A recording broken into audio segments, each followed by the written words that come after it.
Halo teman-teman Damner.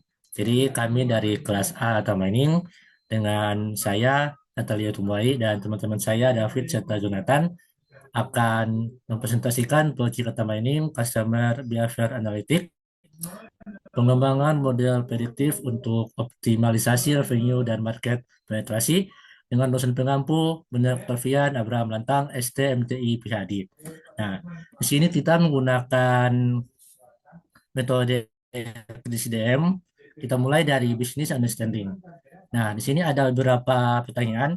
Seperti yang pertama, bagaimana distribusi karakteristik demografis pelanggan yang memilih versus tidak memilih berdasarkan data yang tersedia. Yang kedua, apakah model machine learning yang dikembangkan cukup reliable untuk mendukung keputusan bisnis?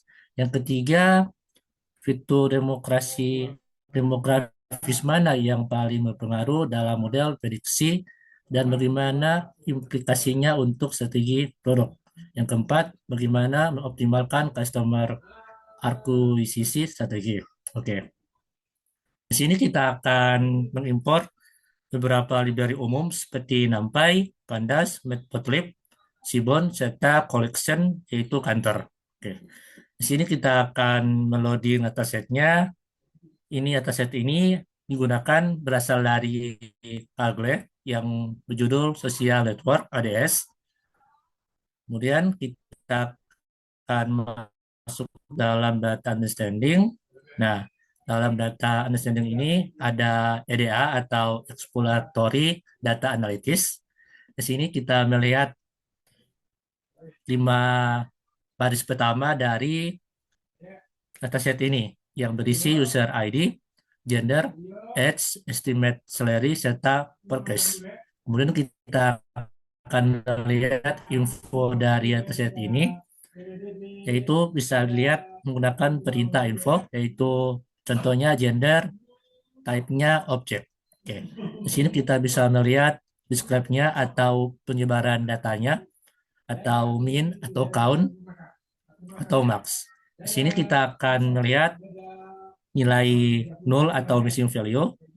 Nah, di sini terlihat bahwa tidak ada nilai null yang contohnya user ID false. Kemudian kita masuk pada kode ini. Nah, kode ini akan menampilkan beberapa grafik seperti age of people, distribution of age, estimate salary of people, distribution of estimate salary. Nah, berdasarkan keempat grafik tersebut, data menunjukkan survei terhadap sekitar 400 orang dengan rentang usia 20 sampai 60 tahun, di mana mayoritas responden berusia 35 sampai 45 tahun. Distribusi gaji memperlihatkan pola yang menarik. Sebagian besar responden memiliki estimasi gaji antara 60.000 sampai 80.000 dengan konsentrasi tertinggi di kisaran 70 ribuan. Sementara ada sebagian kecil yang memiliki gaji sangat tinggi di atas 100.000 dan rendah di bawah 40.000. Pola ini mengindikasikan bahwa sampel data kemungkinan berasal dari kelompok pekerja profesional atau kelas menengah dengan mayoritas berada di rentang gaji yang cukup stabil, namun masih terdapat variasi yang signifikan dalam tingkat pendapatan. Nah, di sini kita masuk dalam grafik yang kedua, yaitu kita akan menampilkan estimate salary by gender serta age by gender. Nah, di sini kita bisa lihat grafiknya. Nah, dari kedua grafik ini terlihat perbedaan yang menarik antara gender dalam usia dan gaji. Untuk distribusi usia, perempuan cenderung memiliki rentang usia yang lebih tinggi. Yang ini, yang dengan median sekitar 38 sampai 40 tahun dibandingkan laki-laki yang memiliki median sekitar 36 sampai 37 tahun. Dan variabilitas usia perempuan juga lebih besar. Namun yang lebih signifikan adalah perbedaan dalam estimasi gaji. Meskipun kedua gender memiliki median gaji yang relatif serupa, sekitar 65.000 sampai 70.000. Laki-laki menunjukkan variabilitas gaji yang jauh lebih besar dengan beberapa outlier yang mencapai gaji sangat tinggi, di atas 140.000. Yang ini. Nah, Sementara perempuan menunjukkan variabilitas gaji yang jauh lebih besar dengan beberapa outlier yang mencapai gaji sangat tinggi di atas 140.000, sementara perempuan memiliki distribusi gaji yang lebih terkumpul dan stabil. Hal ini mengindikasikan adanya kesenjangan dalam peluang mendapatkan gaji tinggi antara gender, di mana laki-laki memiliki kemungkinan lebih besar untuk mencapai level gaji tertinggi meskipun rata-rata gajinya tidak berbeda drastis. Nah, di sini kita masuk pada grafik ini. Di sini ada beberapa grafik histogram. Yang pertama ada number of people per case dan yang kedua number of people per case by gender. Nah, di sini bisa dilihat bahwa ada pola pemberian produk berdasarkan gender yang cukup menarik. Secara keseluruhan, lebih banyak orang tidak melakukan pembelian, sekitar 260 orang, dibandingkan yang melakukan pembelian sekitar 145 orang, menunjukkan tingkat konversi pembelian sekitar 36%. Namun ketika dianalisis berdasarkan gender, terlihat pola yang berbeda untuk kategori tidak membeli. 0, laki-laki sedikit lebih dominan, sekitar 135 versus 125. Bisa dilihat pada grafik yang ini, yang tidak membeli. Namun untuk kategori membeli atau satu, perempuan justru lebih banyak melakukan pembelian, sekitar 77 versus 67, bisa dilihat pada grafik yang ini. Oke, hal ini mengindikasikan bahwa meskipun jumlah laki-laki dan perempuan dalam sampel relatif seimbang, perempuan memiliki kecenderungan atau tingkat konversi pembelian yang lebih tinggi dibandingkan laki-laki untuk produk atau layanan yang dianalisis dalam dataset ini. Nah, untuk metode selanjutnya akan dijelaskan oleh teman saya, David. Baik, kita masuk di data preparation, di mana pada kode yang pertama bisa kita lihat adalah def drop user ID aksis sama dengan 1 in place true. Kodenya ini digunakan untuk menghapus user ID karena biasanya tidak berpengaruh pada prediksi, hanya sebagai penanda unik. Selanjutnya di bawahnya ada label sama dengan male titik 20 dan female titik 21 def gender replace label in place true. Ini mengkonversi kolom gender dari format teks dengan kategori male dan female menjadi angka 0 untuk laki-laki dan 1 untuk perempuan. Selanjutnya ada kode DF core. Ini digunakan untuk menghitung korelasi antar fitur numerik di dataset. Hasilnya akan bisa ditampilkan seperti tabel korelasi matriks di bawah ini. Selanjutnya itu ada FAX sama dengan plot subplot fixed size dengan SNS heatmap. Nah, kode ini dibuat untuk memvisualisasikan heatmap dari matriks korelasi di atas, di mana dengan warna kuning ini menunjukkan adalah nilai korelasi yang cukup kuat, dan untuk warna yang ungu ini menunjukkan nilai korelasi yang cukup rendah. Nah, heatmap ini digunakan untuk hubungan yang lemah hingga sedang antar variabel dalam dataset. Selanjutnya, kita masuk ke set input dan outputs, di mana pada X drop purchase axis aksis sama dengan 1 ini digunakan untuk semua kolom kecuali purchase digunakan sebagai input model, dan Y sama dengan kolom purchase digunakan sebagai target atau output yang ingin diprediksi.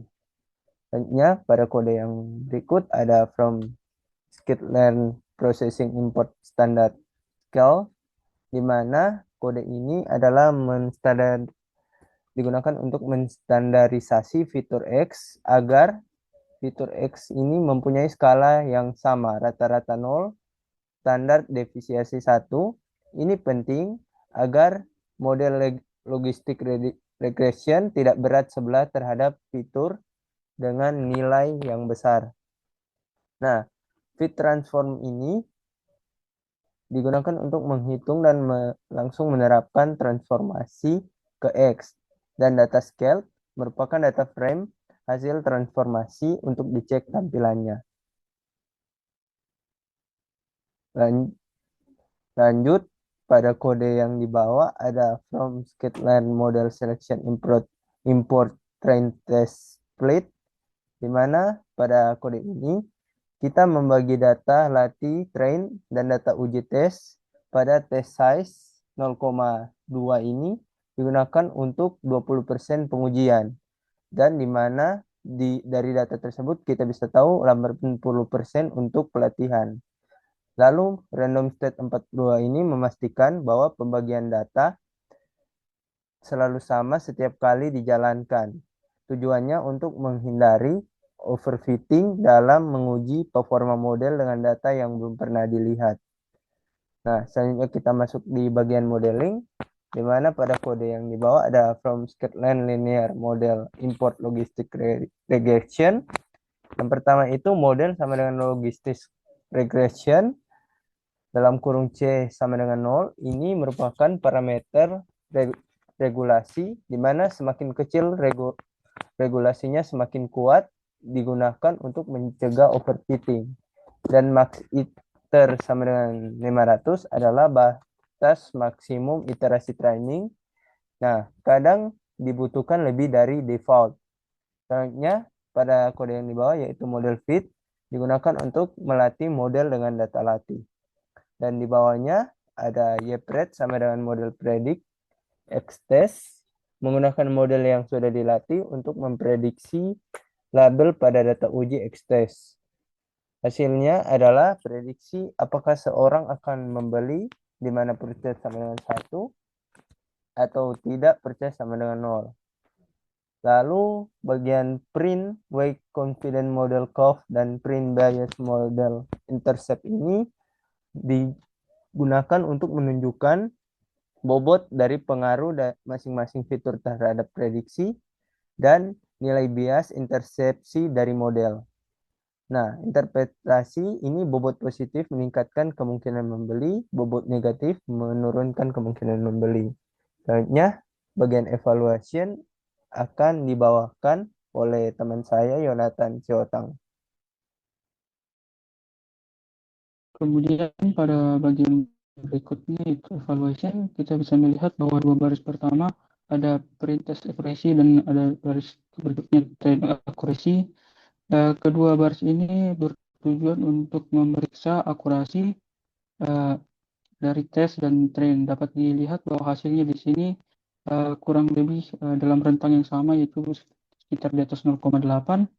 Kemudian pada baris kode berikutnya ada mengambil fungsi dari scikit-learn, yaitu classification report. Jadi di sini ada dilakukan untuk menampilkan perbandingan dari yang dites dan diprediksi, dan dapat dilihat bahwa hasilnya lumayan baik, namun pada recall kita bisa lihat salah satunya ada 0,8, lebih rendah daripada angka-angka lain.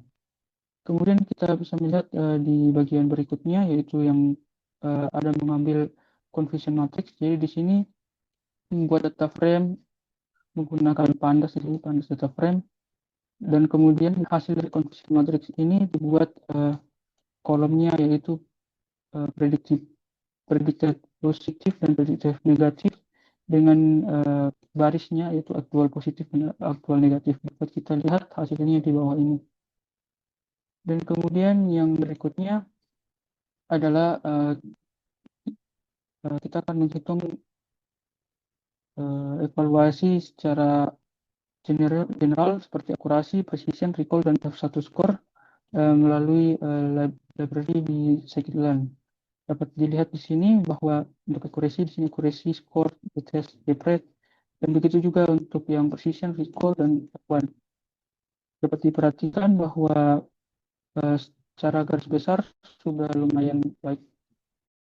Baiklah, kita lanjut ke bagian berikutnya, yaitu bagian deployment. Ya, di sini deployment itu adalah tahap di mana penyampaian hasil yang digunakan untuk pihak bisnis untuk mengambil keputusan. Dari sini kita akan menjawab pertanyaan-pertanyaan pada business understanding. Yang pertama adalah bagaimana distribusi karakteristik demografis pelanggan yang membeli dan tidak membeli. Berdasarkan data aktual, yaitu data yang ada 400 pelanggan, terdapat 143 orang yang melakukan pembelian dan 257 orang yang tidak membeli. Dari visualisasi yang sudah ada tadi, menunjukkan bahwa distribusi usia berkisar dari 18 sampai 60 tahun, dengan konsentrasi tertinggi itu ada di sekitar 35 sampai 40 tahun. Estimasi gaji yang terdistribusi dari 15.000 sampai 110.000 bisa terlihat bahwa sebarannya relatif merata. Dan kemudian yang menarik adalah data yang ada tidak menunjukkan perbedaan yang signifikan dalam keputusan pembelian berdasarkan gender, baik laki-laki ataupun perempuan di sini. Baik laki-laki atau maupun perempuan memiliki proporsi pembeli yang hampir sama. Dan kemudian analisis korelasi menunjukkan bahwa umur dan estimasi gaji memiliki korelasi tapi lemah, menunjukkan bahwa kedua faktor ini merupakan faktor yang independen dalam keputusan pembelian. Dampak yang ada adalah perusahaan bisa menghindari marketing berdasarkan gender, atau di sini bisa dibilang memungkinkan perusahaan untuk tidak melakukan bias targeting berdasarkan gender, sehingga bisa menghemat budget dengan melakukan strategi gender neutral marketing. Mengetahui bahwa dari 64,25% pelanggan yang tidak membeli, perusahaan dapat fokus pada strategi nurturing and remarketing untuk meningkatkan conversion rate. Pemahaman tentang distribusi usia dan salary juga menunjukkan bahwa adanya potensi pasar atau market yang besar dengan segmentasi yang beragam. Dan kemudian mengenai model, apakah model yang dikembangkan tadi sudah cukup reliable untuk keputusan bisnis? Jawabannya ya, kita bisa melihat dari nilai contohnya akurasi pada tes dan training berurut, yaitu 86,20% dan 81,25%, yang menunjukkan bahwa tidak ada overfitting yang signifikan. Dan kemudian kita bisa lihat dari sisi presisi, faktor presisi, bisa lihat 90,48% yang menunjukkan bahwa ketika model memprediksi pelanggan yang akan membeli, kemungkinan benarnya akan tinggi. Namun recall-nya hanya bisa dibilang hanya 67,86%, yang menunjukkan bahwa model masih ada melewatkan sekitar 32% dari actual buyers, yang menjadi perlu perhatian untuk pengembangan berikutnya. Dampaknya apa? Jadi ketika dengan precision yang tinggi, perusahaan dapat menggunakan ini sebagai campaign targeted marketing dengan confidence yang cukup tinggi, mengurangi pemborosan budget untuk prospek yang tidak convert. Namun karena recall-nya yang moderate, jadi perlu dilakukan strategi hybrid pada model, di mana model yang digunakan untuk di mana model digunakan untuk yang high confidence prospect, sementara yang lebih luas, yang lebih broad, tetap dipertahankan dengan menangkap potensial buyer yang mungkin terlewat oleh model implementasi model, yang dapat meningkatkan efisiensi marketing spend hingga 20%. Dan kemudian yang berikutnya adalah mengenai demografinya dan produk. Kita bisa lihat fitur demografi mana yang paling berpengaruh dalam model prediksi dan bagaimana implikasinya terhadap strategi produk. Kita bisa melihat dari weight coefficient dari model yang ada di sini menggunakan logistik dan correlation matrix, dapat identifikasi bahwa dari setiap fitur, kita bisa bilang fitur yang demografis ini age, gender, estimated salary, memiliki korelasi, namun korelasi ini kita bisa lihat antar variabelnya relatif lemah. Dan meskipun begitu, dia memiliki fitur-fitur ini memiliki kontribusi yang unik dalam model. Jadi ketika menggunakan kombinasi dari ketiga fitur ini, bisa menghasilkan prediction score, yang mana kita bisa tahu bahwa setiap perubahan dari age atau estimated salary akan mempengaruhi probabilitas pembelian sesuai dengan weight coefficient yang dihasilkan, atau kalau dalam bahasa lain weight coefficient ini bias. efisien. Jadi di sini ada standarisasi dilakukan pada semua fitur agar bisa memiliki scale yang sama. Jadi apa dampaknya dari hal tersebut? Perusahaan dapat mengembangkan tier produk strategi dengan premium offering untuk yang high income dan value oriented produk untuk middle income segment. Jadi dibuat ada semacam misalnya bagian premium, ada yang tidak terlalu premium, yang biasa, yang sedang. Jadi strategi ini digunakan agar memaksimalkan keuntungan per customer di segmen premium sambil tetap menjangkau segmen yang lebih sensitif terhadap harga. Implementasi ini dapat berpotensi meningkatkan average order value sebesar 15-25% dan juga bisa memperluas market reach ke yang sebelumnya mungkin masih underserved. Jadi selain bisa memaksimalkan keuntungan, dapat juga memperlebar jangkauan dari market tersebut. Kemudian yang terakhir di sini adalah bagaimana cara mengoptimalkan customer acquisition strategy. Jadi kita bisa lihat dari conversion rate-nya dari conversion rate baseline-nya 35,75 dan akurasinya 86,25. Perusahaan dapat melakukan yang namanya intelligent lead scoring system. Melalui model dapat menghasilkan probability score untuk setiap prospek, memungkinkan prioritization berdasarkan likelihood to purchase. Jadi bisa melakukan dari model yang ada bisa membuat yang mana yang diprioritaskan berdasarkan kemungkinan dia akan membeli. Kita bisa lihat di sini prospek probability score yang misalnya di atas 0,7 bisa personal, dan kemudian yang 0,3 sampai 0,7 bisa dibuat sebagai nurturing campaigns, dan yang di bawah 0,3 bisa dilakukan dengan strategi misalnya awareness campaign. Lalu kemudian kita bisa melihat bahwa dalam hasil conversion matrix menunjukkan 50 true positif dan 59 predictive positif, berarti bisa dikatakan bahwa confidence-nya cukup tinggi untuk high score prospect. Dan gender neutral approach berdasarkan data dapat mengoptimalkan resource allocation. Apa dampaknya di sini? Dengan implementasi probability based lead scoring bisa meningkatkan efisiensi tim sales di sini, sales team efisiensi, dengan berfokus pada prospek yang high probability prospek dan bisa menurunkan sales cycle time hingga 30%. Customer acquisition cost atau biayanya itu dapat diturunkan dengan melakukan melalui better targeting precision, artinya lebih tepat sasaran dengan estimasi CAC reduction 20-25%. Jadi berdasarkan model yang ada di sini, model perusahaan dapat mengembangkan automated marketing funnels berdasarkan probabilities dan kemudian bisa meningkatkan conversion rate dari baseline-nya 35,75%